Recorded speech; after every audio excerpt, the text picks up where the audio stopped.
l'idée, c'est de multiplier le nombre de petites fermes. Ce qu'on veut, c'est remplacer l'agriculture de masse par une masse d'agriculteurs qui font une agriculture de bienveillance.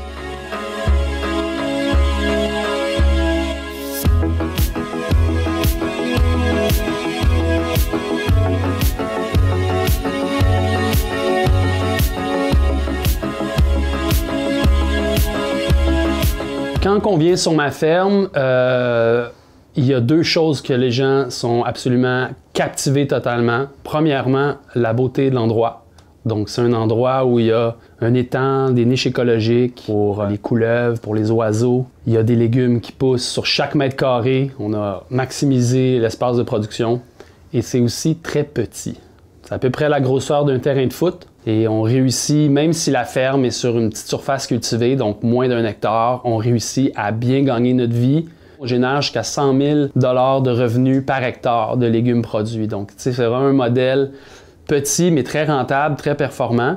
Puis on réussit à avoir un impact dans notre communauté. Ça, c'est ce qui était important.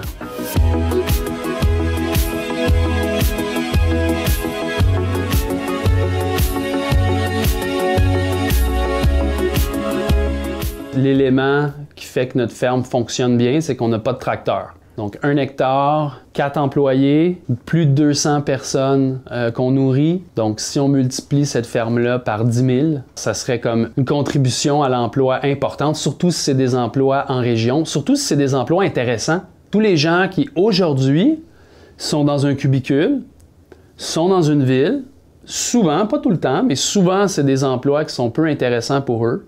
Ça, c'est aussi la nuance. T'sais, nous, dans notre modèle d'agriculture, on appelle ça de l'agriculture à échelle humaine. Moi, quand je suis dans le champ, ma journée, c'est d'écouter les oiseaux, c'est d'être avec mes collègues, c'est d'être, comme je disais, de faire de l'écologie appliquée. Mais c'est diversifié. Je vais ramasser des carottes, je vais ramasser des radis, après ça, je vais aller faire un semis, je vais aller préparer le sol. Je vais aller conditionner les légumes. Dans ma journée, il n'y a pas de monotonie. C'est parce qu'on a une ferme diversifiée, parce qu'on a une petite ferme, on est toujours en train de varier les tâches.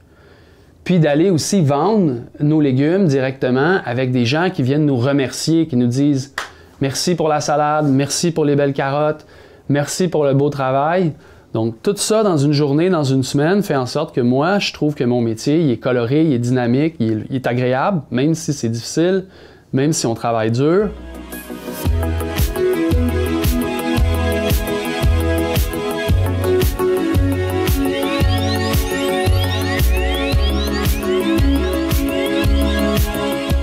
Je pense que c'est un acte politique de prendre, j'allais dire les armes, mais c'est pas ça, de prendre les fourches, de mettre ses bottes de caoutchouc puis d'aller au champ. Oui, c'est le retour en avant. C'est mené par l'exemple, c'est arrêter de rouspéter, puis de faire les Che Guevara de salon, puis se dire, moi j'ai un impact, je contribue, je suis un acteur de changement, je suis un agriculteur, je suis fier, je fais un beau métier, puis je contribue à un monde meilleur.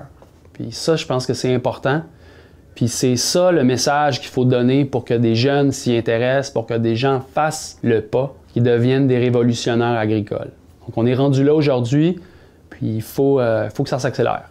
Souvent, il y a des doutes qui sont émis sur est-ce que les micro-fermes peuvent nourrir le monde? Est-ce que la France peut être nourrie par la multiplication des petites fermes?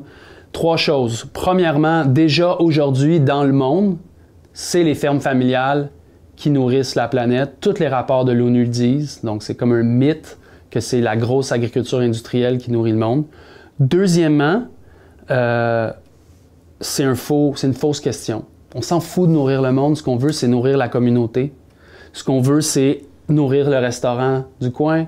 Ce qu'on veut, c'est faire partie d'une bio-coop.